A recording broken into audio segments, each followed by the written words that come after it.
In this match, he's 3-betting me 24%, basically opening every button, and we have lots of history playing together for quite a few years. I think I played him since he broke into the full tilt scene.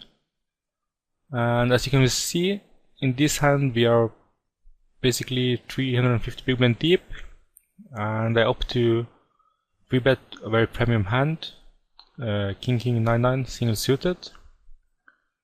If he 4-bets me, it will be a very straightforward 5-bet for value versus him in this match.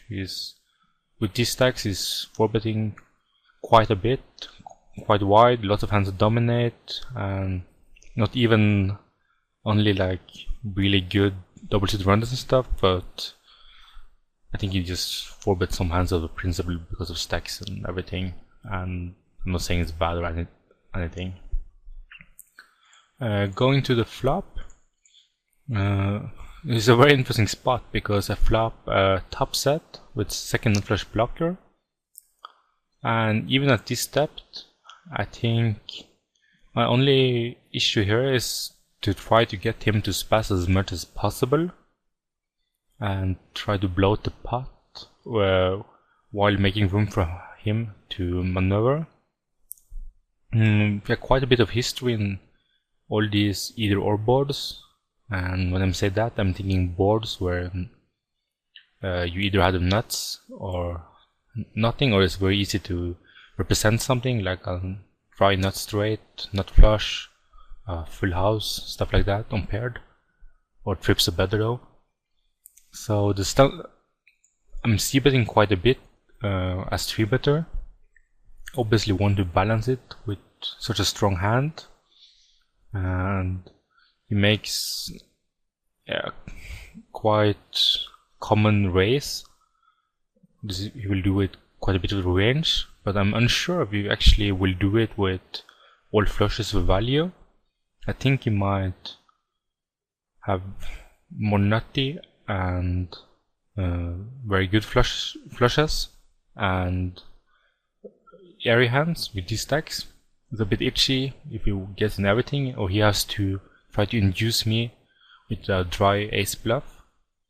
And as said, I have the king blocker, so it makes his value, he has a smaller value range, and decide to just try to induce more by reversing him. It's also noteworthy that he might raise me on the flop with some wraps and straight throw because they have equity with anything besides flushes.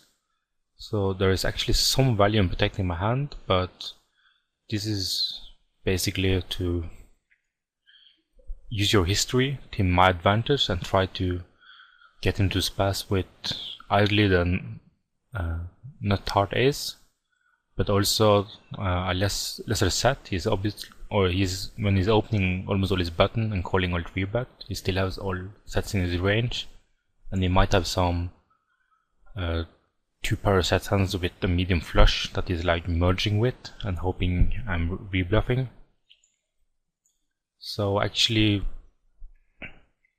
I have a decision here. I can just call, as some will do. I do it some of the time, but because I have the king blocker, I was going hoping to merge him into a spot where he has nut ace or nut flush, while also I hope that he actually is he's crazy enough to just spaz. Just hope I have the nothing. My sizing might be maybe a bit big here, but I still want him to either float as he's capable of with 16 behind, or just straightly show in something. In retrospect, I think I should size it a bit down, but yeah, I guess for balance purposes it would be good, and he has to really be unsure of what I'm representing if he has the ace of heart. Result is not that fun. Its hand was good in theory. He had the nuts. He showed it in, I called it off. But even this pot, I get 36% equity. I think he has quite a bit of air, and even some lower sets, he tried to induce me if I have the ace of hearts with the same logic. And especially when I block the king combos, I think my hand is, my play is very fine, and it doesn't matter that I didn't scoop him. Obviously I would like to win the 70k pot, but that happens.